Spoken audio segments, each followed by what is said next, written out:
bienvenue dans un nouvel épisode de Biocénose. Il y a quelques mois, je suis tombée sur un article de presse avec un titre pour le moins aguicheur.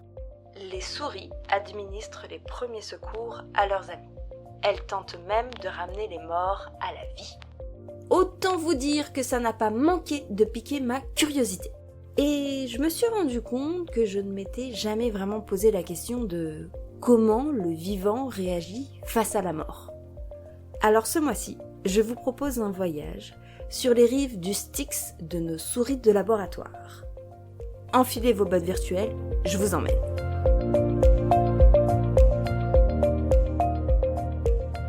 Avant de commencer concrètement notre périple, rendons à César ce qui est à César. Si ma petite personne ne s'est jamais posé la question de la réaction du vivant face à la mort d'un congénère, ce n'est clairement pas le cas de l'humanité. Dès l'Antiquité, on a des textes qui nous parlent de la réaction des éléphants, des dauphins ou même des fourmis face à la mort. Et puis au XVIIIe et XIXe siècle, c'est la grande foire. Chaque naturaliste y va de sa petite anecdote. Tout y passe. Les primates non humains, les éléphants, les ongulés, les corvidés, les cétacés et les autres mammifères marins, sans compter moult carnivores terrestres. Waouh, j'aimerais bien parler de baleines. Les rapports d'expédition décrivent de la protection de cadavres, des déplacements de cadavres, mais aussi de la détresse émotionnelle, voire carrément du deuil. Finalement, dans les années 20, à la croisée entre la biologie, le médical, le médico-légal, la psychologie et les sciences sociales, apparaît la thanatologie comparative. La thanatologie comparative se présente comme la science qui s'intéresse à la manière dont les animaux réagissent face à leur mort, et ce, dans toutes les dimensions possibles du vivant. C'est ainsi qu'on a commencé à accumuler pas mal d'observations de terrain. Par exemple, chez les corbeaux, on a plusieurs rapports qui décrivent des rassemblements. Les corbeaux vivants se regroupent près d'un congénère décédé et poussent des cris d'alarme. Mais contrairement à une scène d'attaque ou de charognage, les contacts avec le corps sont rares. Chez les éléphants, certaines observations font état d'individus qui recouvrent les corps de branches, de feuilles ou de terre. On observe aussi parfois des éléphants qui bougent des blessures avec de la boue ou tentent de mettre des fruits dans la gueule des défunts. Un dernier exemple chez les cétacés. Le transport des jeunes morts a été observé chez de nombreuses espèces de dauphins ou de baleines. Ces observations, elles ont été faites dans le monde entier, aussi bien en pleine mer que dans les baies ou les rivières. Et parfois, le transport de ces jeunes morts est accompagné de comportements que l'on suspecte liés à la respiration, comme le fait de soulever le cadavre à la surface de l'eau et de le repousser vers le fond.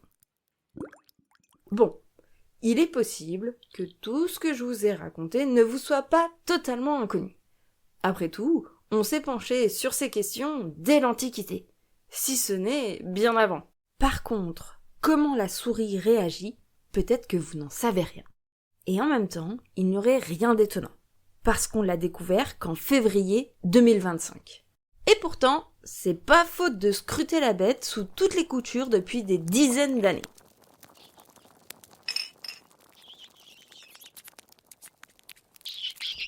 Bienvenue dans les laboratoires de l'Université de Californie du Sud à Los Angeles. Welcome to Los Angeles, baby. Ici, une petite équipe de scientifiques a cherché à comprendre comment les souris réagissent si leur colloque de cage de laboratoire venait à quitter notre monde.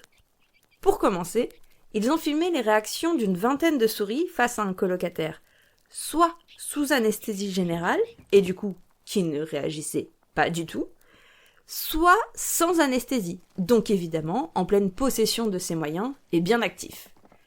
Avec l'aide de l'intelligence artificielle, ils ont analysé les comportements filmés pendant une vingtaine de minutes.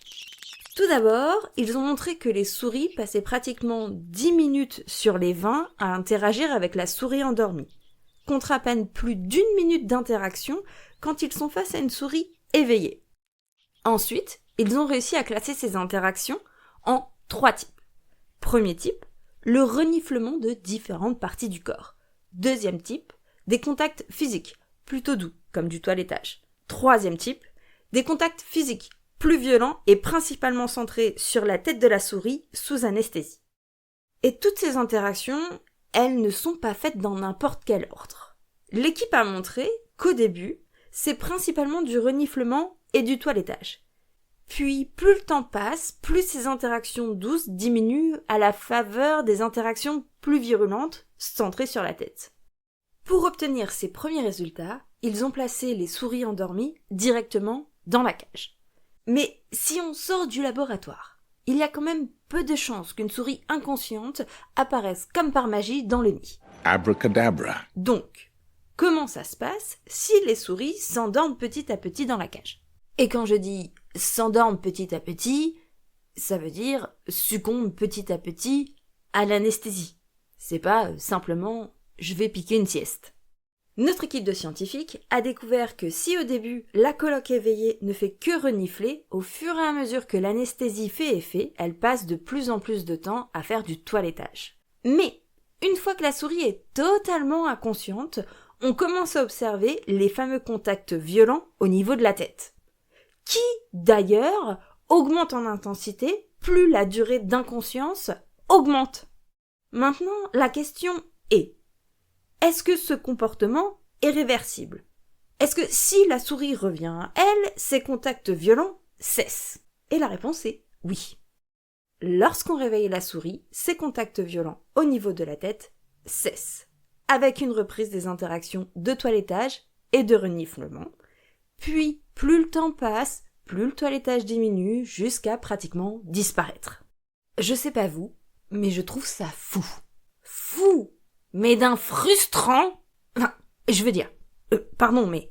Le toilettage et les reniflements, je vois bien ce que c'est. Mais alors, c'est quoi ces foutus contacts violents au niveau de la tête de la souris? Y a pas moyen d'être plus précis, en fait? Je vous rassure, je suis pas la seule à être frustrée. Notre équipe de scientifiques l'était tout autant. Et à mon humble avis, ils sont allés toquer à la direction du labo et ils ont dit « Look at ces merveilleux résultats. C'est wonderful, n'est-ce pas? C'est quand même a little frustrant, non? Est-ce qu'on pourrait pas avoir une caméra haute résolution, histoire d'y voir un peu plus clair? Et tant qu'on y est, pourquoi pas avoir une caméra qui prend plus d'images à la seconde? Comme ça, on pourrait faire des ralentis. S'il te plaît! Bon, chanceux que nous sommes, la direction ne leur a pas dit non. Donc ils ont refait l'expérience avec leur super caméra. Et alors là, je n'étais pas prête pour lire ce qu'ils ont découvert. Quand on observe précisément avec une caméra haute résolution qui fait des ralentis, tout ça, les contacts violents au niveau de la tête, les scientifiques ont découvert que la souris éveillée mord la gueule et la langue de la souris sous anesthésie. Et quand elle mord la langue, elle tire aussi dessus. Et dans la moitié des duos observés, quand les souris tiraient sur la langue, eh bien la langue pendait en dehors de la gueule de la souris endormie. Il est important de noter que dans les expérimentations contrôle, quand la souris sous anesthésie est laissée solo, la langue ne sort jamais toute seule. C'est bien le fait que l'autre souris tire dessus qui fait que la langue pend en dehors de la gueule. Le pourquoi la souris éveillée tire sur la langue de sa coloc sous anesthésie, c'est bien difficile à dire. Cependant, les scientifiques ont mesuré la taille du passage de l'air. Et quand la langue est sortie, ça permet d'agrandir ce passage de pratiquement 1/3. Je répète, un agrandissement de pratiquement 1/3. C'est énorme. Mais c'est énorme! Alors on se calme tout de suite. Ça ne veut pas dire que la souris tire sur la langue dans le but de faire passer plus d'air. Mais c'est une hypothèse qu'on peut se permettre d'envisager. Pour finir sur cette étude, toutes les expériences que je vous ai présentées ont été réalisées sur des duos de souris qui étaient colocataires de cage et qui donc se connaissaient bien. Avec des souris qui ne se connaissent pas, on n'a pas du tout les mêmes réactions. Dans la suite de l'étude, l'équipe a montré que ces comportements étaient conditionnés par la production d'ocytocine, qu'on appelle souvent l'hormone d'attachement.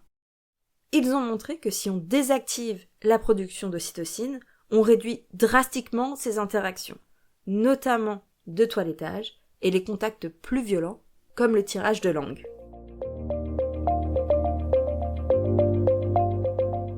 J'espère que ce sujet et cette longue étude vous ont autant surpris et passionné que moi. Si vous voulez continuer à creuser cette thématique, comme d'habitude, toutes mes sources sont dans les notes. Si cet épisode vous a plu, n'hésitez pas à soutenir Biocénose en le partageant autour de vous, en me laissant un petit mot ou des étoiles sur votre application de podcast. Nous, on se donne rendez-vous très bientôt pour une nouvelle balade dans les coulisses de la recherche en écologie.